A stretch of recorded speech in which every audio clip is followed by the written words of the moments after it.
السلام عليكم ورحمة الله تعالى وبركاته. الحمد لله رب العالمين والصلاة والسلام على أشرف المرسلين وعلى آله وصحبه أجمعين. رب اشرح لي صدري ويسر لي أمري واحلل عقدة من لساني يفقهوا قولي. أعوذ بالله من الشيطان الرجيم. بسم الله الرحمن الرحيم. قل إنما أنا بشر مثلكم يوحى إلي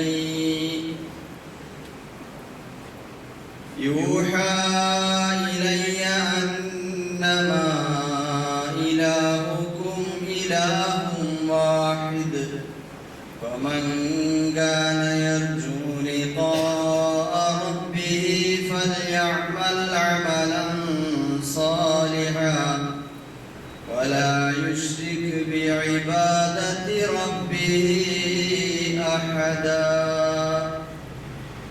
صدق الله العظيم. ബഹുമാന്യരായ സഹോദരന്മാരെ, സത്യവിശ്വാസികളെ, ജീവിതത്തിന്റെ വിവിധ മേഖലകളിൽ സർവശക്തനായ അല്ലാഹു സുബ്ഹാനഹു വ തആലയെ സൂക്ഷിച്ച് ജീവിക്കുവാൻ മുഹമ്മദുർ റസൂലുള്ളാഹി സ്വല്ലല്ലാഹു അലൈഹി വസല്ലമിന്റെ തിരുചര്യകൾ അനുധാവനം ചെയ്ത് ജീവിതത്തെ അർത്ഥപൂർണമാക്കുവാൻ, അതിലൂടെ അല്ലാഹുവിന്റെ പ്രീതിയും പരലോക വിജയവും നേടിയെടുക്കാൻ അതിനുള്ള നിരന്തരമായ ശ്രമങ്ങളിൽ ഏർപ്പെടാൻ എൻ്റെ സഹോദരങ്ങളോട് എന്നോടെന്ന പോലെ ഓർമ്മപ്പെടുത്തുകയാണ്. കാര്യങ്ങൾ ശ്രദ്ധയോടെ കേൾക്കുകയും നല്ലത് മാത്രം പിൻപറ്റുകയും ചെയ്യുന്ന, ചിന്തിക്കുന്ന സന്മാർഗദർശികളായ സജ്ജനങ്ങളിൽ അല്ലാഹു നാം ഏവരെയും ഉൾപ്പെടുത്തിയാൽ. സഹോദരങ്ങൾ,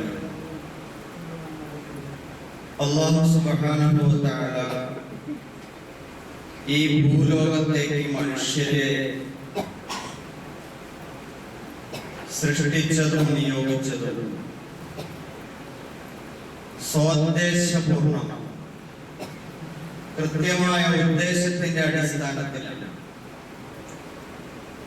ഈ പ്രപഞ്ചത്തിലെ എല്ലാ സൃഷ്ടിജാലങ്ങളെയും അല്ലാഹു അവയെ ചൂഴ്ന്നു നിൽക്കുന്ന ഒരു സൃഷ്ടിക്കും കുതറിമാറാനാവാത്ത ഒരു നിർബന്ധിതമായ വ്യവസ്ഥയ്ക്കുള്ളിൽ ഉൾപ്പെടുത്തിയതുപോലെ മനുഷ്യരെ അല്ലാഹു സുബ്ഹാനഹു വ തആല അപ്രകാരം അവന്റേതായ ഒരു പ്രത്യേക വ്യവസ്ഥയ്ക്കുള്ളിൽ ഉൾപ്പെടുത്തിയിരിക്കുകയാണ്.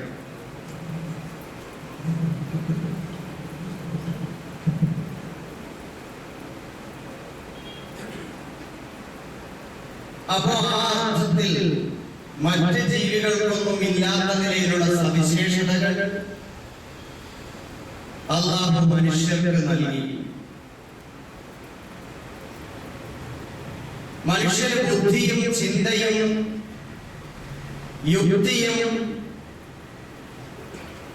അല്ലാഹു മറ്റ് ജീവജാലങ്ങൾക്ക് ഉപരിയായി നൽകുകയുണ്ടായി. പ്രപഞ്ചത്തിലെ എല്ലാ സൃഷ്ടികളും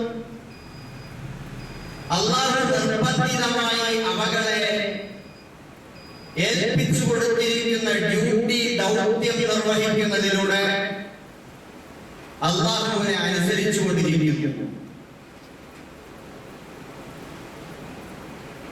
പ്രപഞ്ചത്തിലെ ഏതൊരു സൃഷ്ടിയും അങ്ങനെയാണ്.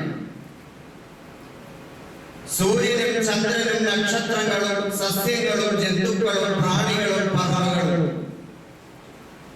വളരെ സൂക്ഷ്മമായ ജീവി മുതൽ ഭീമാകാരമായ ജീവികൾ വരെ അല്ലാഹുവിനെ അവൻ ഏൽപ്പിച്ച ആ ജോലി നിർവഹിക്കുന്നതിലൂടെ അനുസരിച്ചു കൊണ്ടിരിക്കുന്നു.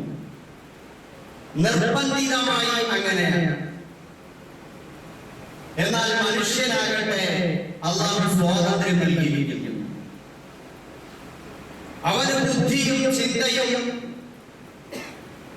നൽകുന്നതോടൊപ്പം അല്ലാഹു സുബ്ഹാനഹു വ തആല തിരഞ്ഞെടുക്കാനുള്ള സ്വാതന്ത്ര്യം നൽകിയിരിക്കുന്നു. ഇമ്മാ ഷാക്കിറൻ വ ഇമ്മാ കഫൂറ. ഒന്നുകിൽ നല്ലത് തിരഞ്ഞെടുത്ത് നന്ദിയുള്ളവനായി പോകാം, അതല്ലെങ്കിൽ ചീത്ത തിരഞ്ഞെടുത്ത് ദുഷ്ടനായി നന്ദി കെട്ടവനായി മാറിപ്പോകാം.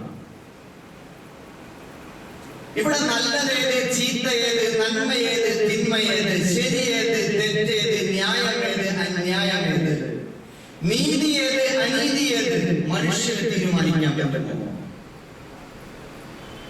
ഒരാളുടെ നീതി മറ്റൊരാൾക്ക് അനീതിയായിരിക്കും, ഒരാൾക്ക് ന്യായമായത് മറ്റൊരാൾക്ക് അന്യായമായിരിക്കും, ഒരാൾക്ക് ശരിയായത് മറ്റൊരാൾക്ക് തെറ്റായിരിക്കും. ഓരോ കാലങ്ങൾ മാറുന്നതിനനുസരിച്ച്, ഓരോ ഭൂപ്രദേശങ്ങൾ മാറുന്നതിനനുസരിച്ച് ഓരോരുത്തരുടെയും ബുദ്ധിയിൽ ഏറ്റക്കുറവുകൾ ഉണ്ടാവുന്നതിനനുസരിച്ച്, ഓരോരുത്തരുടെയും അഭിരുചികളിൽ വ്യത്യാസമുള്ളതനുസരിച്ച്, ഓരോരുത്തരുടെയും സൗന്ദര്യ സങ്കല്പങ്ങളിൽ വ്യത്യാസമുണ്ടാവുന്നതിനനുസരിച്ച്, ഓരോരുടെ മനോഭാവങ്ങളിൽ വ്യത്യസ്തതയുള്ളതനുസരിച്ച് മനുഷ്യൻ കണ്ടെത്തുന്ന ന്യായത്തിലും അന്യായത്തിലും വ്യത്യാസമുണ്ടാകാം. മനുഷ്യൻ കണ്ടെത്തുന്ന ശരിയിലും തെറ്റിലും വ്യത്യാസമുണ്ടാകാം. എല്ലാവരും ഒരേപോലെ ഒരു കാര്യം ശരിയാണ് എന്ന് സ്ഥിരപ്പെടുത്താൻ സാധ്യമല്ല. എല്ലാവർക്കും ഒരുപോലെ ഒരു കാര്യം ന്യായമാണ് എന്ന് സ്ഥിരപ്പെടുത്താൻ സാധ്യമല്ല. അപ്പൊ മനുഷ്യന്റെ ബുദ്ധിയിലും യുക്തിയിലും ഭാവനയിലും ചിന്തയിലും സങ്കല്പത്തിലുമെല്ലാം ഓരോ മനുഷ്യരും വ്യത്യസ്തരാണ്. അതിലുമുപരി മനുഷ്യന്റെ അറിവിലും അനുഭവത്തിലും പരിജ്ഞാനത്തിലും അവർ വ്യത്യസ്തരാണ്. അപ്പൊ ഇതെല്ലാം കൂടി വെച്ച് നോക്കുമ്പോ ലോകത്തെ ആത്യന്തികമായ ഒരു സത്യത്തിൽ മനുഷ്യരെല്ലാവരും എത്തിച്ചേരുക, ലോകത്തെ മനുഷ്യരെല്ലാവരും ഒരു ശരിയിൽ എത്തിച്ചേരുക സാധിക്കുകയില്ല.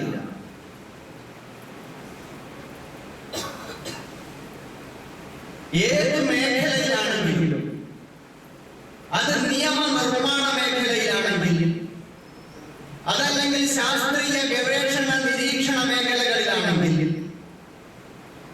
ഇതുപോലെ മറ്റ് ആരോഗ്യ പരിസ്ഥിതി മേഖലകളിലാണെങ്കിൽ എവിടെയും വ്യത്യസ്തതകൾ കാണാം. ഇനി മനുഷ്യന്റെ ചിന്തയ്ക്കും ബുദ്ധിക്കും വേറെയും ഒരുപാട് പരിമിതികളുണ്ട്. ഇന്ന് കാണുന്ന സത്യമല്ല നാളെ സത്യമായി തോന്നുന്നത്. നമ്മളൊരു മഹലിന് വേണ്ടി ഒരു നിയമാവലി എഴുതിയിട്ടുണ്ടാകും, നമ്മളൊരു സംഘടനയ്ക്ക് വേണ്ടി ഒരു നിയമാവലി, ഒരു ഭരണഘടന ഉണ്ടാക്കുന്നു, നമ്മളൊരു രാജ്യത്തിന് വേണ്ടി ഒരു ഭരണഘടന ഉണ്ടാക്കുന്നു. ഈ ഭരണഘടന, ഈ നിയമാവലി അന്നാട്ടിലെ ഏറ്റവും നല്ല ബുദ്ധിയുള്ള മനുഷ്യർ കൂടിയിരുന്ന് എഴുതിയുണ്ടാക്കുന്നതാണ്. പക്ഷെ പിന്നീട് കാലക്രമത്തിൽ മുന്നോട്ട് പോകുന്നതിനനുസരിച്ച് ആ നിയമത്തിൽ പലതരത്തിൽ തിന്മകൾക്കുള്ള പഴുതുകൾ, നന്മകളെ പൂർണ്ണമായി ഉൾക്കൊള്ളാൻ കഴിയാത്ത വിധത്തിൽ അതിന്റെ നിയമ പരിധികൾക്ക് സങ്കോചം, ഇങ്ങനെ പലതും അനുഭവപ്പെടുന്നു. അപ്പോൾ എന്ത് ചെയ്യും?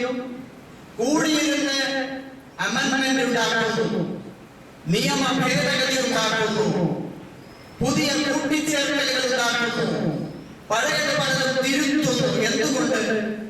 ഒരു കാലത്ത് ഏറ്റവും നല്ല പ്രതിഭാശാലികളും നല്ല ദിഷണാശാലികളും ഒക്കെ ഇരുന്ന് വിദഗ്ധമായി തയ്യാറാക്കിയ നിയമാവലികൾ പിന്നീട് തിരുത്തുന്നു. എന്തുകൊണ്ടാണ്?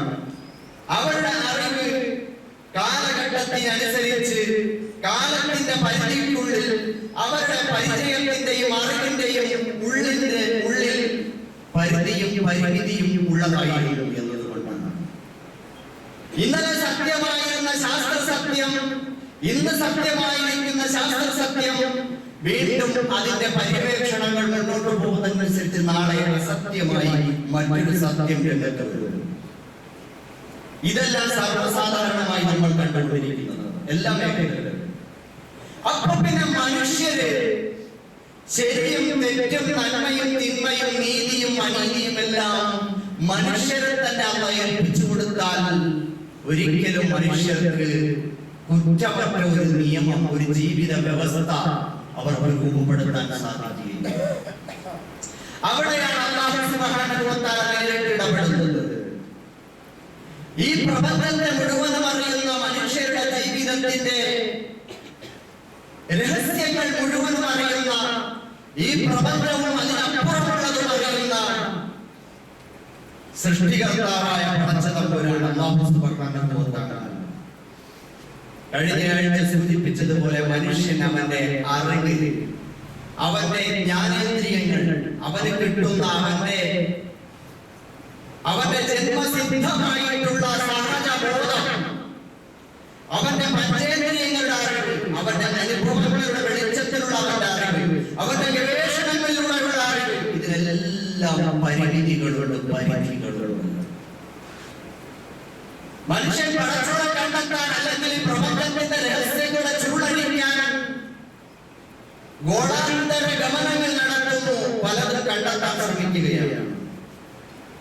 അപ്പോഴും നമ്മൾ സൂചിപ്പിച്ചു, ആകെ പ്രപഞ്ചത്തിന്റെ വെറും 4% മാത്രമേ മനുഷ്യൻ ഇതുവരെ കണ്ടെത്താൻ കഴിയുള്ളൂ.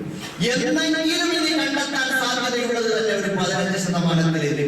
അപ്പോഴും ഈ പ്രപഞ്ചത്തിന്റെ, ആകെ പ്രപഞ്ചത്തിന്റെ 75% ഇവിടുത്തെ ശാസ്ത്രജ്ഞന്മാരുടെ ദൃഷ്ടിയിൽ, വീക്ഷണത്തിൽ, വിലയിരുത്തലിൽ അജ്ഞാതമാണ്, അനന്തമാണ്, അനിർവചനീയമാണ്.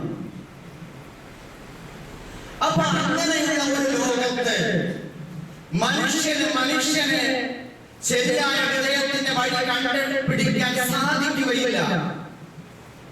അവൻ തളർന്നു പോകും, അവൻ പരാജയപ്പെട്ടു പോകും, അവൻ നിസ്സഹായനായി പോകും. അപ്പൊ പിന്നെ ഈ പ്രപഞ്ചങ്ങളുടെ അപ്പുറം എന്താണ്? മനുഷ്യന്റെ ജീവിതത്തിന്റെ രഹസ്യം എന്താണ്? ഇതിന്റെ എല്ലാം രഹസ്യങ്ങളുടെ ചുരുളഴിക്കാനാണ് അല്ലാഹു സുബ്ഹാനഹു വ തആല അവന്റെ പ്രത്യേകമായ സഹായത്തോടുകൂടി, അനുവാദത്തോടുകൂടി അവൻ പ്രവാചകന്മാരെ ലോകത്ത് നിയോഗിച്ചത്. അങ്ങനെ നമ്മുടെ അറിവിൽ ലക്ഷത്തിലധികം വരുന്ന പ്രവാചകന്മാർ ഈ ലോകത്തേക്ക് വന്നിട്ടുണ്ട്. അവരിൽ അല്ലാഹു സുബ്ഹാനഹു വ തആല വിശദീകരിച്ചവരുമുണ്ട്.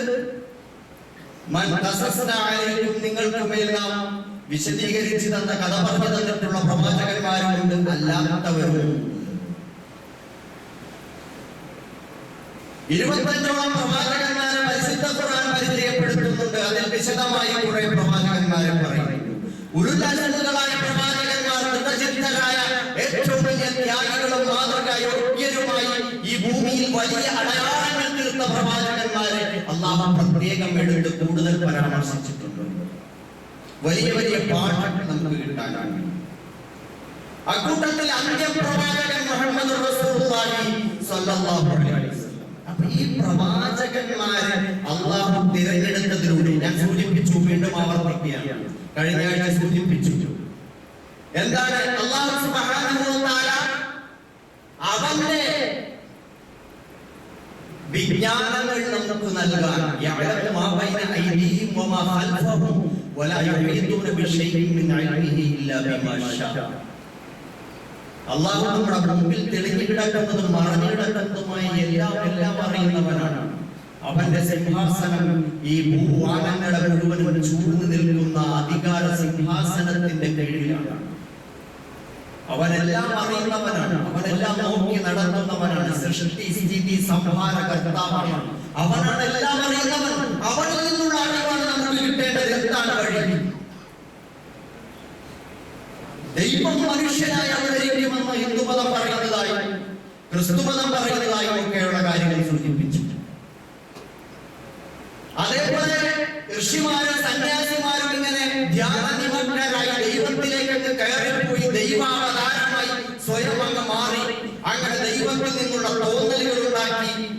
എന്ന വ്യാജേന പലതും ജനങ്ങളോട് പറയുന്ന അവസ്ഥയുണ്ട്. ഇതൊന്നുമല്ല അവതാരവും ഉദ്ധാരണവുമല്ല. വഹി എന്ന് പറയുന്ന ദിവ്യമായ വെളിപാട് അല്ലാഹു സുബ്ഹാനഹു വ തആലാവിന്റെ ഏറ്റവും ശക്തനും വിശ്വസ്തനുമായ പ്രവാചകൻ ജിബ്രീൽ അലൈഹിസ്സലാം മുഖേന ലോകത്തെ മനുഷ്യർക്ക് ഓരോരോ കാലങ്ങളിൽ അവൻ തിരഞ്ഞെടുത്ത മനുഷ്യ സമൂഹത്തിൽ നിന്നും അവൻ ഏറ്റവും യോഗ്യനായി കണ്ട ഒരു മനുഷ്യനെ തിരഞ്ഞെടുത്ത് അദ്ദേഹത്തിന് വഹി അറിയിച്ചു കൊടുക്കുന്നു. ആ വഹി ദൈവം പടച്ചവനിൽ നിന്നാണ് വന്നത് എന്ന് ബോധ്യപ്പെടാൻ ഒരു മനുഷ്യന്റെ കേവലമായ അവകാശവാദമാവാതിരിക്കാൻ ഓരോരോ കാലഘട്ടങ്ങളിലെയും പ്രവാചകന്മാർ ഇത് ഞങ്ങളാരും പറഞ്ഞതല്ല, ഇത് പടച്ചോടെടുത്ത് നിന്ന് വന്നതാണ് എന്ന് തെളിയിക്കുന്നതിന് വേണ്ടി നാട്ടിൽ സാധാരണഗതിയിൽ അഭ്യസ്തവിദ്യരും പ്രതിഭാശാലികളും കഴിവുറ്റവരും മിടുക്കന്മാരും ഒക്കെയായ ആളുകളുടെ മുമ്പിൽ അവരുടെയും കൂടി ബുദ്ധിപരമായ അവരുടെ സാങ്കേതികമായ എല്ലാ കണ്ടെത്തലുകളെയും അറിവിന്റെയും അപ്പുറത്തേക്ക് നീണ്ടു നിൽക്കുന്ന അവരെ വെല്ലുവിളിക്കുന്ന അല്ലാഹുവിൽ നിന്നുള്ള പ്രത്യേകമായ അത്ഭുതങ്ങൾ അവർ കാണിച്ചു. എന്തിനാണ്? ഞാൻ നിങ്ങളെപ്പോലുള്ള സാധാരണ മനുഷ്യനാണെങ്കിൽ നിങ്ങൾക്കൊന്നും ചെയ്യാൻ കഴിയാത്ത ചില കാര്യങ്ങളൊക്കെ ഞാൻ ഇവിടെ ചെയ്ത് കാണിക്കുന്നുണ്ടല്ലോ. അങ്ങനെയാണ് മഹാനായ മൂസാ നബി അലൈഹിസ്സലാത്തു വസ്സലാം ഇന്ദ്രജാല പ്രകടനങ്ങൾ കാണിക്കുന്നത്. ആ കാലഘട്ടത്തില് ഈജിപ്തിൽ ഭരിക്കുന്ന ഫിറഔനും കൂട്ടരും അവരുടെ നാട്ടിൽ സർവ്വസാധാരണമായി ഉണ്ടായിരുന്ന പലതരത്തിലുള്ള ജാലവിദ്യകളും ചെപ്പടി വിദ്യകളും ഒക്കെ കാണിച്ച് ആളുകളെ മയക്കി അവരെയൊക്കെ ചൂഷണം ചെയ്തങ്ങനെ മുമ്പോട്ട് പോയിക്കൊണ്ടിരിക്കുമ്പോ ജനങ്ങൾ ആ നാട്ടിലെ ആളുകളുടെ മനസ്സിനെ മുഴുവനും കീഴടക്കിയിരുന്ന വലിയ ഒരു വൈജ്ഞാനികമായ അല്ലെങ്കിൽ അവർ ഏർപ്പെട്ടിരുന്ന സാംസ്കാരികമായ ഒരു മുഖ്യ വിഷയത്തെ മുന്നിൽ വെച്ചുകൊണ്ട്, എന്നാൽ ആ വിഷയത്തിൽ അല്ലാഹുവിന്റെ പ്രവാചകൻ മൂസാ അലൈഹിസ്സലാമിനെ അല്ലാഹു നിയോഗിക്കുമ്പോൾ ഫിർഔന്റെ അടിമത്തത്തിൽ നിന്നും അല്ലാഹുവിന്റെ മാത്രം അടിമത്തത്തിലേക്ക് ജനങ്ങളെ മോചിപ്പിക്കാൻ വരുമ്പോ ഞാൻ സാധാരണക്കാരനല്ല, നിങ്ങളുടെ ഘട്ടത്തിൽ ജീവിച്ചു പോകുന്ന മനുഷ്യനാണെങ്കിലും എന്നിൽ ഒരു അസാധാരണത്വമുണ്ട്, ഞാൻ അല്ലാഹുവിന്റെ പ്രവാചകനാണ്. അതിനുള്ള തെളിവെന്താണ്? നിങ്ങൾ ഈ ചെയ്തുകൊണ്ടിരിക്കുന്ന ഈ ഇന്ദ്രജാല പ്രകടനങ്ങൾ ഉണ്ടല്ലോ, അതിനെയൊക്കെ വെല്ലുവിളിക്കുന്നതിൽ എനിക്ക് പലതും കാണിക്കാൻ കഴിയും. ഇതിനില്ല അല്ലാഹുവിന്റെ അനുമതിയോടെ. അങ്ങനെ മൂസാ നബി അലൈഹിസ്സലാം വലിയ വലിയ അത്ഭുതങ്ങൾ കാണിച്ചു. 9 ദൃഷ്ടാന്തങ്ങൾ ഖുർആൻ പറയുന്നു. പരിശുദ്ധ ഖുർആൻ പലതും വേണ്ടി പറയുന്നുണ്ട്. വടിയെടുത്തിട്ട് നിലത്തിട്ട് പാമ്പാക്കി കാണിക്കുന്നു. ആ പാമ്പിങ്ങനെ എഴുതി നടക്കുക, ഫിറൗന്റെ പരിവാരങ്ങൾ അത്ഭുതങ്ങൾ അവിടെ കാട്ടിവെച്ച സംഗതികളെയൊക്കെ ഇത് പിടിച്ചു വിടുക, അങ്ങനെ വലിയ അത്ഭുതങ്ങളൊക്കെ കാണിച്ചു കഴിഞ്ഞപ്പോ ആമന്ന ബിറബ്ബി മൂസ വ ഹാറൂൻ എന്ന് പറഞ്ഞിട്ട് ഫിറൗന്റെ പരിവാരങ്ങൾ പലരും അവരുടെ സൂത്രവിദ്യകൾ കാണിച്ച പലരും മൂസാ അലൈഹിസ്സലാമിനും ഹാറൂൻ അലൈഹിസ്സലാമിന്റെയും പടച്ചവനിൽ വിശ്വസിച്ചുകൊണ്ട് ഇസ്ലാമിലേക്ക് വന്ന ചരിത്രം ഖുർആൻ പറയുന്നു. കാരണം എന്താ അവർ വിശ്വസിക്കാൻ കാര്യം? നമ്മുടെ നാട്ടിലെ മജീഷ്യൻ പുതുകാട് കാണിക്കുന്ന പോലുള്ള അത്ഭുതമല്ല, മറിച്ച് അതൊരു അത്ഭുതമാണ്. സാധാരണ മനുഷ്യൻ പഠിച്ച് ഗവേഷണം നടത്തി അന്വേഷിച്ച് പരിശീലിച്ച് കണ്ടെത്തിയതിനപ്പുറം ഈ മേഖലയിലൊന്നും ഇന്ന് വരെ ആയി പ്രവേശിക്കാത്ത മൂസ നമ്മുടെ കൂടെ ജീവിച്ചു പോകുന്ന മൂസക്ക് അത് കാണിക്കാൻ കഴിയുന്നുണ്ടെങ്കിൽ മൂസ ചില്ലറക്കാരനല്ല, വേറെ എവിടെ നിന്നോ ഇതിന് പ്രത്യേകമായ അറിവ് കിട്ടിയിട്ടുണ്ട്. ഇതെവിടെന്നാണ് ഇത് കിട്ടിയത് എന്ന് അവർ അത്ഭുതപ്പെട്ടു. അപ്പോഴാണ് മൂസാ അലൈഹിസ്സലാമിന്റെ റബ്ബിന്റെ അനുമതിയോടെ ഞാൻ ചെയ്യുന്നത്. ഞാൻ പറഞ്ഞതല്ല, ഞാൻ പ്രവാചകനാണ്. അതുകൊണ്ട് ഫിറൗനെ നീ നിന്റെ ഈ നാട്ടിലെ ജനങ്ങളെ മുഴുവനും അടിമകളാക്കി വെച്ചിരിക്കുന്നു, ഇസ്രായേലികളെ അടിമകളാക്കി വെച്ചിരിക്കുന്നു. അല്ലാഹുവിലേക്ക് സ്വതന്ത്രരാക്കണം, പടച്ചവന്റെ ഏകത്വത്തെ അംഗീകരിക്കണം എന്ന് പറഞ്ഞുകൊണ്ട് മൂസാ അലൈഹിസ്സലാം. പിന്നീട് കാലം കുറെ അങ്ങോട്ട് പോയി. എടുത്തു കാണിക്കുന്നു ഖുർആൻ വേറെ ഒരു പ്രവാചകന്റെ ഈസാ നബി അലൈഹിസ്സലാത്തു വസ്സലാമിന്റെ സംഭവങ്ങൾ അവിടെ കാണാൻ പറ്റും. ഈസാ നബി അലൈഹിസ്സലാത്തു വസ്സലാം ഞാൻ അല്ലാഹുവിന്റെ പ്രവാചകനാണ്, പൗരോഹിത്യത്തിന്റെ ചൂഷണങ്ങളിൽ നിന്ന് ജനങ്ങളെ മോചിപ്പിക്കണം, അല്ലാഹുവിന്റെ ഏകത്വത്തിലേക്ക് കൊണ്ടുവരണം, പരലോകത്തെ കുറിച്ച് ബോധ്യമുണ്ടാക്കണം, ഇസ്ലാമിന്റെ ആത്യന്തികമായ സത്യങ്ങൾ ജനങ്ങളെ ബോധ്യപ്പെടുത്തണം. ഈസാ നബി അലൈഹിസ്സലാം വരുന്നത് അത് ബോധ്യപ്പെടുത്തണം. പടച്ചോനെ ഞാൻ പോയിട്ട് അല്ലാഹുവിന്റെ റസൂലാണ് ഞാൻ എങ്ങനെ പറയും?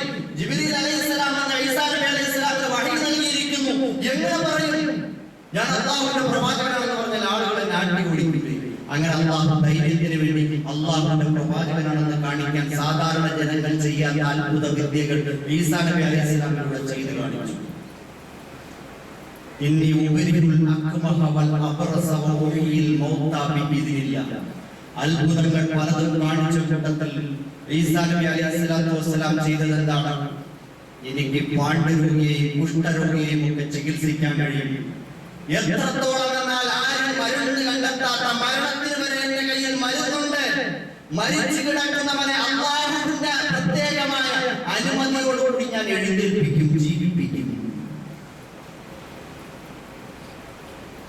ഈസാ നബി അലൈഹിസ്സലാത്തു വസ്സലാം അങ്ങനെ ചെയ്തു കാണിച്ചു. അതുകൊണ്ടാണ് ഇന്നും ഈസാ നബി അലൈഹിസ്സലാമിന്റെ മാർഗത്തിൽ നിന്ന് ഒരുപാട് ദൂരം വഴിതെറ്റിപ്പോയ ക്രൈസ്തവ സഹോദരങ്ങൾ ഇന്നും അതിൻ്റെതായ ചില ചുവകൾ കാണിച്ചുകൊണ്ട് പ്രബോധനം നടത്തുന്നത്. മുടന്തന്മാർ നടക്കുന്നു, ചെകിടന്മാർ കേൾക്കുന്നു എന്ന് പറയുന്നത്.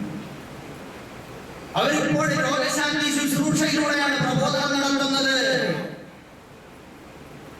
സഹോദരങ്ങളെ, നമ്മുടെ നാട്ടിൽ ഇപ്പോഴും ഈ അത്ഭുത വിദ്യകൾ കാട്ടി, ചെപ്പടി വിദ്യകൾ കാട്ടി ഇസ്ലാമിനെ പ്രബോധനം ചെയ്യുന്ന ആളുകളുണ്ട്. എന്തോ അത്ഭുതങ്ങളുടെ പിന്നാലെ പോയിട്ട് ഈസാ നബി അലൈഹിസ്സലാത്തു വസ്സലാമിനെ പോലെയുള്ള മന്ത്രവാദം നടത്തിയിട്ട് അത്ഭുതങ്ങൾ കാണിച്ചിട്ട് ഇസ്ലാമിനെ പ്രചരിപ്പിക്കുന്ന അത്ഭുതങ്ങൾ കാണിക്കുന്ന ആളുകളുണ്ട്.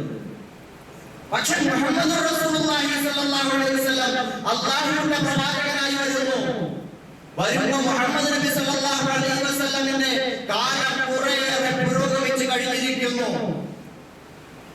ഒരു വൈജ്ഞാനികമായ ലോകത്തെത്തിയിരിക്കുന്നു. സംസ്കാര ജനങ്ങളോട് വിളംബരം ചെയ്തുകൊണ്ട് അത്ഭുതം സൃഷ്ടിക്കാൻ സമയമായിരിക്കുന്നു. മാത്രമല്ല മുഹമ്മദ് നബി സല്ലല്ലാഹു അലൈഹി വസല്ലം അന്ത്യപ്രവാചകൻ കൂടിയാണ്. സൂചിപ്പിച്ചല്ലോ, അന്ത്യപ്രവാചകനാവുന്നത് കൊണ്ട് തന്നെ ഇനിയൊരു പ്രവാചകനെ വരാനില്ല. മൂസാ നബി അലൈഹിസ്സലാത്തു വസ്സലാം എന്നത് ആ കാലഘട്ടത്തിലെ അടിച്ചമർത്തപ്പെട്ട ഇസ്രായേലി ജനവിഭാഗത്തിന്റെ മോചനത്തിന് വേണ്ടിയും ജനങ്ങളുടെ ഹിദായത്തിന് വേണ്ടിയുമാണ് ആ കാലഘട്ടത്തിലേക്ക്. ആ കാലഘട്ടത്തിൽ മാത്രം നിലനിൽക്കുന്ന ഒരു അമാനുഷിക ദൃഷ്ടാന്തം കാണിച്ച് താൻ അല്ലാഹുവിന്റെ പ്രവാചകനാണെന്ന് ബോധ്യപ്പെടുത്തിയാൽ മതി. ഈസാ നബി അലൈഹിസ്സലാത്തു വസ്സലാമിനെ ഇസ്രായേൽ ജനവിഭാഗത്തിലെ ജനങ്ങൾക്ക് മുമ്പിൽ താൻ അല്ലാഹുവിന്റെ പ്രവാചകനാണെന്ന് ബോധ്യപ്പെടുത്തിയാൽ മതി. അതുകൊണ്ട് തന്നെ അവിടെ രോഗശാന്തി ശുശ്രൂഷയും അത്ഭുതങ്ങളും ഒക്കെ കാണിച്ച് അവിടെ പ്രവാചകനായി ദൃഷ്ടാന്തം ബോധ്യപ്പെടുത്താൻ കഴിയും. പിന്നീട് നീണ്ടു നിൽക്കുന്നില്ല. എന്നാൽ മുഹമ്മദ് നബി സല്ലല്ലാഹു അലൈഹി വസല്ലം അന്ത്യനാൾ വരെ വരുന്ന ജനവിഭാഗത്തിന്റെ പ്രവാചകനാണ്. മുഹമ്മദ് നബി സല്ലല്ലാഹു അലൈഹി വസല്ലം അല്ലാഹുവിന്റെ പ്രവാചകനാണെന്ന് നമുക്കും കൂടി ബോധ്യപ്പെടണം. 14 നൂറ്റാണ്ടുകൾ ഇപ്പോൾ പിന്നിട്ടിരിക്കുന്നു. ഇനിയും എത്രയോ നൂറ്റാണ്ടുകൾ ഇൻഷാ അല്ലാഹ് കടന്നുപോയി. അപ്പോൾ ഈ കാലം കഴിഞ്ഞു കിടക്കുന്നതിനനുസരിച്ച് നബി സല്ലല്ലാഹു അലൈഹി വസല്ലം അറേബ്യയിലെ ജനങ്ങളുടെ മുമ്പിൽ താൻ അല്ലാഹുവിന്റെ പ്രവാചകനാണ് എന്ന് ബോധ്യപ്പെടുത്താൻ വേണ്ടി ഉയർത്തിപ്പിടിച്ച ഏറ്റവും വലിയ അമാനുഷികമായ ദൃഷ്ടാന്തം അത് പരിശുദ്ധ ഖുർആനാണ്. നബി സല്ലല്ലാഹു അലൈഹി വസല്ലമയുടെ ജീവിതത്തിൽ അസാധാരണമായ പല അത്ഭുതങ്ങളും ഉണ്ടായിട്ടുണ്ട്. പക്ഷെ അല്ലാഹു തആല നബി സല്ലല്ലാഹു അലൈഹി വസല്ലമയ്ക്ക് കനിഞ്ഞു നൽകിയ ഏറ്റവും വലിയ അത്ഭുതം മുഅ്ജിസത്ത് അത് ഖുർആനാണ്. അത് വൈജ്ഞാനിക വിസ്മയത്തിന്റെ വിപ്ലവത്തിന്റെ ഗ്രന്ഥമാണ് ഖുർആൻ. അതാണ് അല്ലാഹുവിന്റെ പ്രവാചകനാണ് മുഹമ്മദ് നബി സല്ലല്ലാഹു അലൈഹി വസല്ലം എന്നതിന്റെ ഏറ്റവും വലിയ തെളിവ്. രോഗശാന്തി ശുശ്രൂഷയല്ല, അത്ഭുത വിദ്യകളല്ല, മായാജാലമല്ല, മറ്റൊന്നുമല്ല. അതിനെപ്പറ്റി അല്ലാഹു സുബ്ഹാനഹു വ തആല പറയുന്നത് കാണാം. സൂറത്തുൽ ഇസ്റാ 88 മുതൽ 96 വരെയുള്ള ആയത്തുകൾ. قل لئن اجتمعت الإنس والجن على أن يأتوا بمثل هذا القرآن لا يأتون بمثله ولو كان بعضهم لبعض ظهيرا. പറയുക, നിങ്ങൾ ലോകത്തെ നല്ല മിടുക്കന്മാരായ മനുഷ്യരെ ജിന്നുകളെയും എല്ലാം ഒരുമിച്ച് കൂട്ടുക. നിങ്ങൾ പറയുന്നുണ്ടല്ലോ ഈ ഖുർആൻ ഇത് മുഹമ്മദ് എഴുതി ഉണ്ടാക്കിയതാണ്. അല്ല, പഴയ പൂർവ്വവേദങ്ങൾ കോപ്പിയടിച്ചതാണ്. ഇങ്ങനെ പല ആരോപണങ്ങൾ നിങ്ങൾ നടത്തുന്നുണ്ടല്ലോ. എഴുത്തും വായനയും അറിയാത്ത ഒരു മനുഷ്യൻ, അദ്ദേഹം ഇത്രയ്ക്ക് സാഹിത്യ നൈപുണ്യം, രചനാപരമായ വൈഭവം കാണിക്കുവാനുള്ള അസാധ്യമാണ്. വായിക്കാൻ ആവശ്യപ്പെട്ടപ്പോഴും, ജിബ്രീൽ വന്നിട്ട് വായിക്കാൻ ആവശ്യപ്പെട്ടപ്പോഴും ആ നബി പറഞ്ഞത് എനിക്ക് വായന അറിയില്ല, സാക്ഷരതയില്ല. അപ്പൊ നബി സല്ലല്ലാഹു അലൈഹി വസല്ലം പരിശുദ്ധ ഖുർആൻ ഉയർത്തിപ്പിടിച്ചിട്ട് ജനങ്ങളോട് പറഞ്ഞത് എന്താണ്? ഇത് അല്ലാഹുവിൽ നിന്നുള്ള ഗ്രന്ഥമാണ്. തൻസീലും മിർ റബ്ബിൽ ആലമീൻ. ഈ പ്രപഞ്ചത്തിന്റെ മുഴുവൻ രക്ഷിതാവായ അല്ലാഹുവിൽ നിന്ന് വന്ന ഗ്രന്ഥമാണ്. ജിബ്രീൽ അലൈഹിസ്സലാം ഓതി തന്നതാണിത്. ജിബ്രീലിനെ ഞാൻ നേരിട്ട് കണ്ടിട്ടുണ്ട്. ഇതെല്ലാം അങ്ങോട്ട് വിശദീകരിക്കുകയാണ്. ആ ഖുർആൻ പല ഘട്ടങ്ങളിലും ആ കാലഘട്ടത്തിലെ ജനങ്ങൾ മുമ്പ് കഴിഞ്ഞുപോയ മൂസാ നബി അലൈഹി സ്വലാത്തു വസ്സലാമിന്റെ ജനത അത്ഭുത പ്രവർത്തനങ്ങളിലായിരുന്നു. ഈസാ നബി അലൈഹി സ്വലാത്തു വസ്സലാമിന്റെ ജനത അത്ഭുത പ്രവർത്തികളിലും രോഗശാന്തി ശുശ്രൂഷകളിലുമായിരുന്നെങ്കിൽ മുഹമ്മദ് നബി സല്ലല്ലാഹു അലൈഹി വസല്ലമിന്റെ ജനങ്ങൾ അവർ ഭാഷയും സാഹിത്യവും ഉപയോഗിച്ച് ലോകത്തെ അത്ഭുതങ്ങൾ സൃഷ്ടിക്കുന്ന രചനകളും കവിതകളും നടത്തുന്നവരായിരുന്നു, രചിക്കുന്നവരായിരുന്നു. അതുകൊണ്ട് തന്നെ ഈ അക്ഷരമറിയാത്ത നബി സല്ലല്ലാഹു അലൈഹി വസല്ലമയ്ക്ക് അല്ലാഹു കൊടുത്തിട്ട് ഇതാ നബി ഉണ്ടാക്കിയതാണെങ്കിൽ നബിക്ക് അക്ഷരം അറിയില്ലല്ലോ. നബി സല്ലല്ലാഹു അലൈഹി വസല്ലം ആദ്യമായിട്ട് ആ ജനത്തോട് പറഞ്ഞത് അവരെ ഞെട്ടിപ്പിക്കുന്ന വാക്കാണ് അപ്പൊ ആ ഖുർആൻ അവരുടെ മുമ്പിൽ അവർ അത്ഭുതപ്പെട്ടു. അവരെ സാഹിത്യ പഠിതാക്കളെ അത്ഭുതപ്പെട്ടു. ഖുർആനിന്റെ രചനയും അതിന്റെ ഓർമ്മയും അതിന്റെ സാഹിത്യവും അതിന്റെ സ്വഭാവവും അതിന്റെ ആശയ ഗാംഭീര്യവും അതിനൊരുപാട് വാക്കുകൾ അവരുടേതായ ഒരുപാട് പ്രസ്താവനകൾ ചരിത്രത്തിൽ നമുക്ക് കാണാൻ കഴിയും. അപ്പൊ ആ നിലയിൽ അത്ഭുതം സൃഷ്ടിച്ചു. ഖുർആൻ ഒടുവിൽ വെല്ലുവിളിച്ചു, നിങ്ങൾക്ക് കഴിയുമെങ്കിൽ നല്ല മിടുക്കന്മാരായ മനുഷ്യന്മാരെ ജിന്നുകളെ കൂട്ടിക്കോ. എല്ലാരും കൂടി ഒരിടത്ത് സമ്മേളിച്ച് ദിവസങ്ങളോളം നിങ്ങൾ പണിയെടുത്തോ, പന്തലുകളിൽ പണിയെടുത്തോ. ഇതുപോലത്തെ ഒരു ഖുർആൻ തത്തുല്യമായ ഒരു ജീവിത വ്യവസ്ഥ, ഒരു നിയമ സംഹിത, ഒരു ഖുർആൻ നിങ്ങൾക്ക് കൊണ്ടുവരാൻ പറ്റുമോ? ഇതൊന്നും പറ്റാതെ വീണ്ടും ഖുർആൻ വിളിച്ചു 10 ആയത്ത് അല്ലെങ്കിൽ ഒരായത്തെങ്കിലും കൊണ്ടുവരാൻ പകരം അല്ലാഹുവിന്റെ റസൂൽ, ഞാൻ അല്ലാഹുവിന്റെ റസൂലാണെന്ന് കള്ളം പറയുകയാണ്, ഇത് അല്ലാഹുവിൽ നിന്നുള്ള ഗ്രന്ഥമാണെന്ന് കളവ് പറയുകയാണെങ്കിൽ നിങ്ങളിൽ വലിയ സാഹിത്യ പഠിത്തങ്ങളുണ്ടല്ലോ, പകരം കൊണ്ടുപോകാം. വലിയ വൈജ്ഞാനികമായ ലോകത്ത് വിരാജിക്കുന്നവരുണ്ടല്ലോ, പകരം ഒരു നിയമ സംഹിത ഇങ്ങോട്ട് കൊണ്ടുപോകാം. തീർച്ചയായും ഈ ഖുർആൻ ഏറ്റവും ഉദാത്തമായ ചൊവ്വായ ഒരു നിയമ സംഹിതയിലേക്കാണ് നിങ്ങളെ വഴി നടത്തുന്നത്. നിങ്ങൾക്ക് പറ്റുമെങ്കിൽ കൊണ്ടുപോകാം. മുഹമ്മദ് പറഞ്ഞത് കള്ളമാണ്, നിങ്ങൾക്ക് തെളിയിക്കാം. 14 നൂറ്റാണ്ടുകൾ കഴിഞ്ഞിരിക്കും. ഇവിടെ അല്ലാഹു സുബ്ഹാനഹു വ തആല പറയുന്നു, അങ്ങനെ ഖുർആൻ വെല്ലുവിളിക്കുകയാണ്. പറ്റുമെങ്കിൽ എല്ലാവരും കൂട്ടിയിട്ട് ഇതുപോലത്തെ ഖുർആൻ വലാ യതൂന ബിമിസ്ലിഹി വലൗ കാന ബഅദുഹും ലിബഅദിൻ ളഹീറ. നിങ്ങൾ ചിലരെ സഹായിച്ച് എല്ലാവരും കൂടി ഒത്തുകൂടിയാലും ശരി, നിങ്ങൾക്ക് ഖുർആനിൽ തുല്യമായ മട്ടത്ത് കൊണ്ടുവരാൻ സാധിക്കില്ല. എന്നിട്ട് അല്ലാഹു പറഞ്ഞു, വലഖദ് സർറഫ്നാ ഫീ ഹാദൽ ഖുർആനി മിൻ കുല്ലി മസൽ. നാം ഈ ഖുർആനിൽ എല്ലാ മോഡലുകളെയും നിങ്ങൾക്ക് വിശദീകരിച്ചു തന്നിട്ടുണ്ട്. പക്ഷേ അധിക ജനങ്ങളും അവർ ദുഷ്ടന്മാരായി പോകുന്നു, നന്ദികെട്ടവന്മാരായി പോകുന്നു. അവർ കാര്യങ്ങൾ ചിന്തിച്ച് മനസ്സിലാക്കി ഉൾക്കൊള്ളുന്നില്ല. അവർക്ക് വേണ്ടത് എന്താണ്? അത്ഭുതങ്ങളുടെ പിന്നാലെ പോകണം. അവർക്ക് വേണ്ടത് എന്താണ്?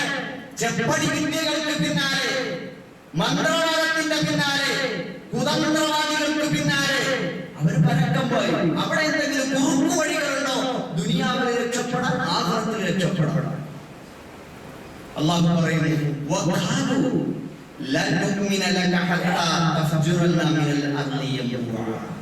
അവർ പറഞ്ഞു മുഹമ്മദ് നബി സല്ലല്ലാഹു അലൈഹി വസല്ലമയോട്, മുഹമ്മദേ, നിന്നെ ഞങ്ങൾ വിശ്വസിക്കണമെങ്കിൽ, ഞങ്ങൾ തന്നെ വിശ്വസിക്കണമെങ്കിൽ ഭൂമിയിൽ നിന്ന് ഉറവ പൊട്ടിച്ചൊഴുകണം പറ്റുമോ? മരുഭൂമിയിലെ ഉറവ പൊട്ടിച്ചൊഴുകണം പറ്റുമോ? അത്ഭുതം കാണിക്കണം.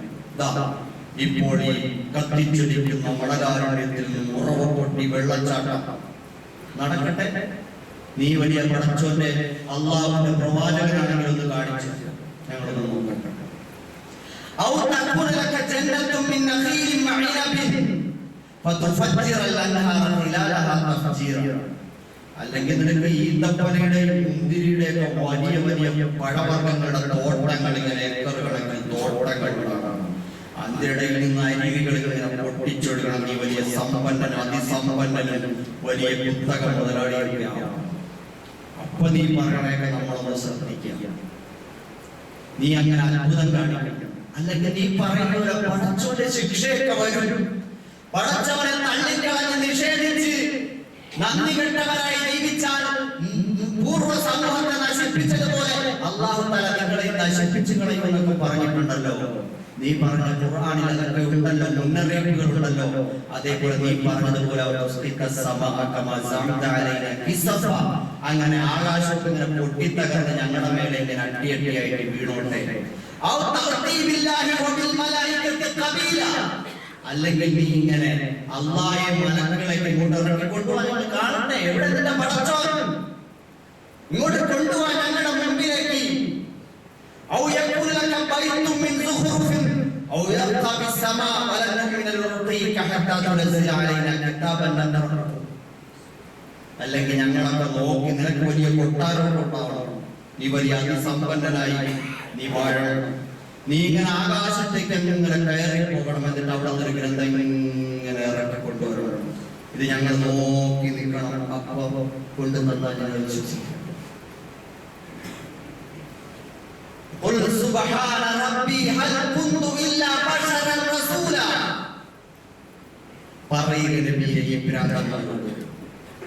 ഇവരൊക്കെ അത്ഭുതങ്ങൾ കാത്തിരിക്കുന്ന അത്ഭുതത്തിന്റെ പ്രവാചകനെയാണ് തിരക്കുന്നത്.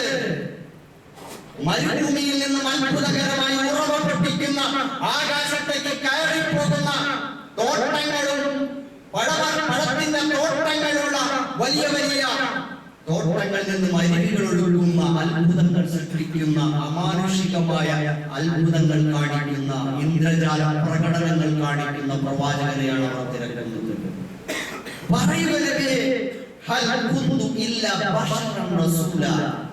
ഞാൻ ഒരു മനുഷ്യനായ പ്രവാചകനാണ്. ഞാനൊരു മനുഷ്യനായ അല്ലാഹുവിന്റെ ദൂതനാണ്. അതുകൊണ്ട് മനുഷ്യൻ എന്ന സ്വഭാവത്തിലാണ് ഞാൻ നിങ്ങളുടെ മുമ്പിൽ ജീവിക്കുന്നത്. ഞാൻ മനുഷ്യനല്ലാതെ വെറും അമാനുഷികനായി ജീവിച്ചാൽ മനുഷ്യരായ നിങ്ങൾക്ക് മാതൃകയുണ്ടാവുകയില്ല.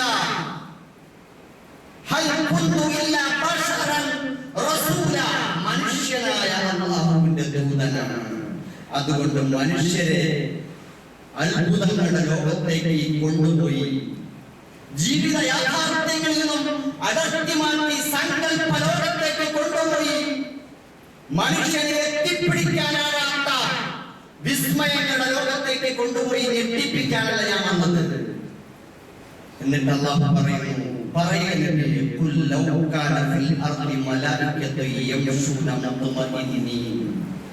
ഈ ഭൂലോകത്ത് ശാന്തമായി സഞ്ചരിക്കുന്ന മലക്കുകളാണ് ഇവിടെ ഉണ്ടായിരുന്നതെങ്കിൽ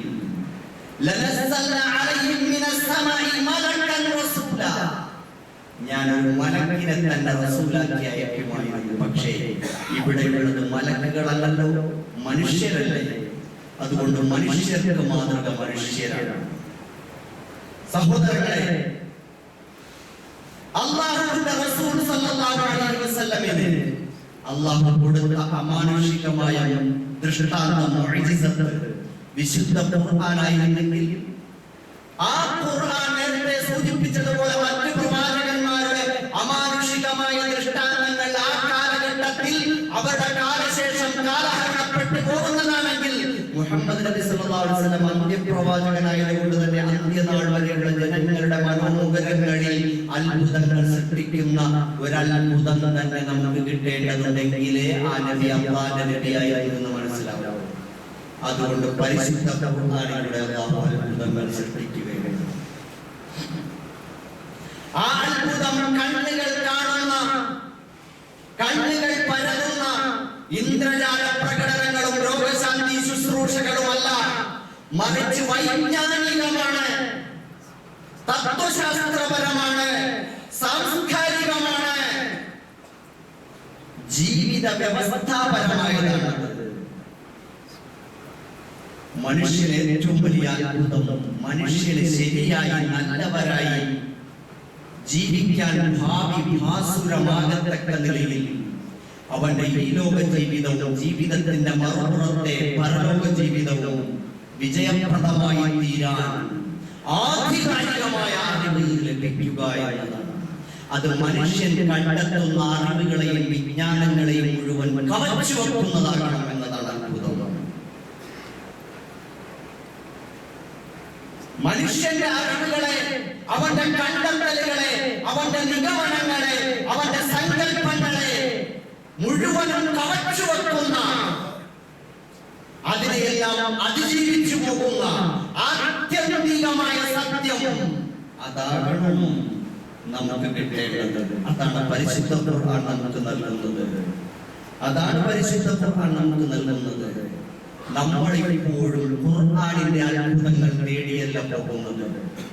അവിടെയാണ് നമുക്ക് അല്ലാഹുവിന്റെ റസൂലിന്റെ റിസാലത്ത് ബോധ്യപ്പെടുന്നത്. ശരിയാണ്, മുഹമ്മദ് നബി സല്ലല്ലാഹു അലൈഹി വസല്ലം അല്ലാഹുവിന്റെ പ്രവാചകനാണ്.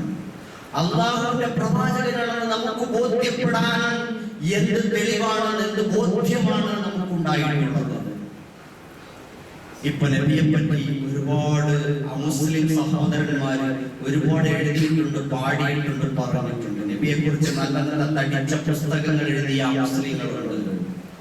നബിയെ കുറിച്ച് നല്ല പാട്ട് പാടിയവരുണ്ട്. വള്ളത്തോട് ചിരപ്രവൃദ്ധമാം തമസ്സകറ്റുവാൻ ധരയിലേക്ക് ഈശ്വരൻ നിയോഗിച്ച സൂര്യനോ, ഒരു സൂര്യനെ പോലെയാണ് അദ്ദേഹത്തിന്റെ നബി സല്ലല്ലാഹു അലൈഹി വസല്ലം പകർന്നു നൽകിയ വിജ്ഞാനത്തിന്റെ വെട്ടം ഇവിടെ പ്രസരിച്ചപ്പോ ഒരു കവിക്ക് തോന്നിയത് ഒരു വിളക്ക്, ഒരു പ്രകാശം. ഖുർആൻ പറഞ്ഞതുപോലെ സിറാജൻ മുനീറ, കത്തിജ്വലിക്കുന്ന ഒരു വിളക്ക് എന്ന്. അത് ഖുർആൻ പറഞ്ഞെങ്കിൽ സാധാരണ മനുഷ്യർക്കും മാനവ ജീവിതത്തെ പരതുമ്പോ അതിനെ മനസ്സിലാക്കുമ്പോൾ തോന്നും എന്തോ ഒരു പ്രഭാപൂരിതമാണ്. അതേപോലെ തന്നെ നമുക്ക് കാണാം, നാരായണൻ പറഞ്ഞു, പുരുഷാകൃതി പൂണ്ട ധർമ്മമോ, പുരുഷാകൃതി പൂണ്ട ദൈവമോ, നരദിവ്യാകൃതി പൂണ്ട ധർമ്മമോ, പരമേശ പവിത്ര പുത്രനോ, കരുണവാൻ നബി മുത്തുരത്നമോ, ദൈവത്തിന്റെ പൊന്നുമോനാണ്. അതല്ല, ഇത് ദൈവം മനുഷ്യനായിട്ട് അവതരിച്ചുകൊണ്ടതാണോ എന്നൊക്കെ അദ്ദേഹത്തിന്റെ സങ്കല്പം അനുസരിച്ച് പാട്ട് പാടിച്ചു. അപ്പൊ അത്ഭുതപ്പെടുകയാണ്. ഇതേപോലെ സുകുമാർ കക്കാട് പറഞ്ഞ സ്വർഗത്തിൽ നിന്നും ഹൃദയത്തിലേക്ക് ഒരു സ്വർണ്ണനൂൽ പാലം പണിത പ്രവാചകൻ, ജീവന്റെ ഭിന്നമാം നാദവൈചിത്രങ്ങൾ ഏകമാം സത്തയിൽ ബന്ധിച്ചതാണ്, തമ്മിലിടഞ്ഞും അഹങ്കരിച്ചും കരൾ കൊത്തിപ്പറിച്ചും ചവച്ചും തുളച്ചാത്ത ഗോത്രകുറുമ്പിലെ കാട്ടുക്രൗര്യങ്ങളെ ശാന്തി സങ്കീർത്തനമാക്കിയ നായകൻ, അങ്ങയെ ചൂഴുമൊരായിരം ഓർമ്മകൾ ആത്മഹർഷം വിതച്ചെത്തുമീ വീട്. ഇതേപോലെ കവികളും ഒക്കെ ധാരാളം പാടിപ്പിടിട്ടുണ്ട്. ആ ജീവിതത്തിലെ ആ മനോഹരമായ വശങ്ങളെ എടുത്തിങ്ങനെ പുകഴ്ത്തുന്നു, പാടുന്നു. നബി ഏറ്റവും വലിയ മഹാത്മാവാണെന്ന് ഒരുപാട് എഴുത്തുകാർ പറഞ്ഞിട്ടുണ്ട്, അതിനൊന്നും സംശയമില്ല. പക്ഷെ എവിടെയാണ് ഒരു മുസ്ലിം ഉള്ളത്? ഒരു സത്യവിശ്വാസി എവിടെയാണ് നിൽക്കുന്നത്? അവന്റെ വിശ്വാസത്തിന്റെ ഭാഗമാണ് മുഹമ്മദുർ റസൂലുള്ളാഹി സ്വല്ലല്ലാഹു അലൈഹി വസല്ലം. മുഹമ്മദ് നബി സല്ലല്ലാഹു അലൈഹി വസല്ലം ഒരു മഹാനാണെന്ന് വിശ്വസിച്ചാൽ നമ്മുടെ വിശ്വാസം പൂർണ്ണമാവുകയില്ല. നമ്മുടെ വിശ്വാസം അല്ലാഹു സുബ്ഹാനഹു വ തആല നമ്മുടെ വേണ്ടി വഴികാട്ടിയായി നിയോഗിച്ച അവന്റെ ദൂതനാണ്. ആ ദൂതനിലൂടെ വന്നു കിട്ടുന്ന പരിശുദ്ധ ഖുർആൻ, അതനുസരിച്ചാണ് നമ്മൾ ജീവിക്കേണ്ടത്. അത് അല്ലാഹുവിൽ നിന്നുള്ളതാണ്. അല്ലാഹുവിന്റെ ദൂതനാണ്. അഷ്ഹദു അൻ ലാ ഇലാഹ ഇല്ലല്ലാഹ്, അല്ലാഹു മാത്രമാണ് ആരാധനയും അടിമത്തവും എല്ലാം അർപ്പിക്കാൻ യോഗ്യനായിട്ടുള്ള ഒരേ ഒരു പടച്ചവൻ. വഅഷ്ഹദു അന്ന മുഹമ്മദൻ റസൂലുള്ളാഹ്, വീണ്ടും ഞാൻ സാക്ഷ്യം വഹിക്കുന്നു മുഹമ്മദ് സ്വല്ലല്ലാഹു അലൈഹി വസല്ലം അല്ലാഹുവിന്റെ പ്രവാചകനാണ്, അല്ലാഹുവിന്റെ ദൂതനാണ്. ഇത് നമുക്ക് ബോധ്യം വരുന്നു, അവിടെയാണ് നമ്മുടെ ഈമാൻ. ഇത് ബോധ്യപ്പെടാനുള്ള വഴി എന്താണ്? യാസീൻ വൽ ഖുർആനിൽ ഹകീം ഇന്നക ലമിനൽ മുർസലീൻ. യുക്തിബദ്ധമായ ഖുർആൻ എന്ന ഈ തത്വ സംഹിതയാണ് സത്യം. തീർച്ചയിൽ തീർച്ച താങ്കൾ അല്ലാഹുവിന്റെ ദൂതൻ തന്നെയാണ്. അല്ലാഹുവിന്റെ ദൂതനാണ് മുഹമ്മദ് നബി സല്ലല്ലാഹു അലൈഹി വസല്ലം. നമുക്ക് എങ്ങനെ ബോധ്യപ്പെടും? പരിശുദ്ധ ഖുർആനിന്റെ യുക്തിബദ്ധമായ വൈജ്ഞാനികമായ നിയമസംഹിതാപരമായ തത്വങ്ങളും ആശയങ്ങളും അറിവുകളും പഠിച്ചും മനസ്സിലാക്കിയും താരതമ്യം ചെയ്തും ചിന്തിച്ചും ജീവിതത്തിൽ പകർത്തി അനുഭവിച്ചും ആസ്വദിച്ചും ബോധ്യപ്പെടേണ്ടതാണ് മുഹമ്മദ് നബി സല്ലല്ലാഹു അലൈഹി വസല്ലം അല്ലാഹുവിന്റെ പ്രവാചകൻ തന്നെ. പടച്ചോനെ, ഇത് വെറുതെ ആക്കിയതല്ല. അപ്പൊ ഖുർആൻ ദൈവികമാണെന്ന് ബോധ്യപ്പെടുമ്പോൾ ആ ദൈവികമായ ഗ്രന്ഥം മുഹമ്മദ് നബി സല്ലല്ലാഹു അലൈഹി വസല്ലമയ്ക്ക് ജിബ്രീൽ അലൈഹിസ്സലാം വഴി അല്ലാഹു കൊടുത്തതാണെന്ന ബോധ്യത്തിലേക്ക് എത്തുന്നു. അതാണ് നമ്മുടെ അല്ലാഹുവിന്റെ റസൂലാണ് എന്ന് നമ്മുടെ ഏറ്റവും വലിയ തെളിവ്. അതിനപ്പുറം വേറെ തെളിവുകൾ. ഇനി ഖുർആൻ ദൈവികമാണെന്ന് ഓരോ കാര്യങ്ങൾ നോക്കി പരിശോധിച്ചുകൊണ്ട് ബോധ്യപ്പെട്ടാൽ നമ്മൾ പിടിച്ചാൽ കിട്ടും. ഖുർആനിൽ നമ്മൾ കമിഴ്ന്നു വീഴും. ഖുർആൻ നെഞ്ചേറ്റു. അല്ലാഹുവിന്റെ റസൂലിനെ അപ്പോഴാണ് ഹുബ്ബ് വരിക. അല്ലാതെ ഇങ്ങനെ വെറുതെ ഒന്നും അറിയില്ല. കുറേ ആളുകൾ പാട്ട് പാടിയിരിക്കുകയാണ്. അല്ലാഹുവിന്റെ റസൂൽ ആരാന്ന് ചോദിച്ചാൽ അറിയില്ല. വമാ ആതാകുമുർ റസൂല ഫഖുദൂഹു വമാ നഹാകും അൻഹു ഫഖദൂ. നിങ്ങളുടെ റസൂൽ നിങ്ങൾക്ക് എന്താണോ കൊണ്ട് തന്നത് അത് പിടിച്ചോ, സ്വീകരിച്ചോ. എന്താണോ വിലക്കിയത് അത് ഒഴിവാക്കിക്കോ. എന്താണ് കൊണ്ടുതന്നത്? പരിശുദ്ധ ഖുർആൻ, അവിടുത്തെ ജീവിതം. ആ ഖുർആൻ അനുസരിച്ച് പകർത്തി എഴുതിയ ഒരു ജീവിതം ഇത് നമുക്ക് തന്നു. അത് ഏറ്റെടുക്കാൻ നമുക്ക് തയ്യാറല്ലേ? നമ്മൾ ഇങ്ങനെ ഇരുന്നിട്ട് അല്ലാഹുവിന്റെ റസൂലിനെ മനസ്സിലാക്കിയിട്ട് ഒരു സ്വലാത്ത് പറയണം, മനസ്സിലാക്കാതെ 1000 സ്വലാത്ത് ചൊല്ലി 10000 സ്വലാത്ത് ചൊല്ലി മദീനയിലേക്ക് കയറിയേക്കണം. നമ്മൾ വ്യത്യാസം. റസൂലുള്ളാഹിയെ മനസ്സിലാക്കുമ്പോൾ കണ്ണീരൊക്കെ നെഞ്ചൊക്കെ തുടങ്ങി. അപ്പൊ നമ്മൾ അറിയാതെ സല്ലല്ലാഹു അലൈഹി മുഹമ്മദ് സല്ലല്ലാഹു അലൈഹി വസല്ലം ആ നബിയെ അറിഞ്ഞ് സ്നേഹിക്കണം, അറിഞ്ഞ് പിൻപറ്റണം. അല്ലാഹുവിന്റെ റസൂൽ തന്നെ. അത് നമുക്ക് ബോധ്യപ്പെടണം. ആർക്കെങ്കിലും അത് തോന്നുന്നില്ലെങ്കിൽ അത് അവന്റെ മാത്രം പ്രശ്നമാണ്. അവൻ പഠിക്കാത്തതിന്റെയും മനസ്സിലാക്കാത്തതിന്റെയും മാത്രം പ്രശ്നമാണ്. അല്ലാഹു സുബ്ഹാനഹു വ തആല ശരിയായി നമ്മുടെ വിശ്വാസപരമായ കാര്യങ്ങളെ മനസ്സിലാക്കാൻ, പരിശുദ്ധ ഖുർആനിനെ മനസ്സിലാക്കാൻ, അല്ലാഹു പ്രവാചകരെ തിരിച്ചറിയാൻ നമുക്ക് എല്ലാവർക്കും തൗഫീഖ് തരുമാറാകട്ടെ. റബ്ബനാ തഖബ്ബൽ മിന്നാ ഇന്നക അൻത സമീഉൽ അലീം വതുബ് അലൈനാ ഇന്നക അൻത തവ്വാബുർ റഹീം.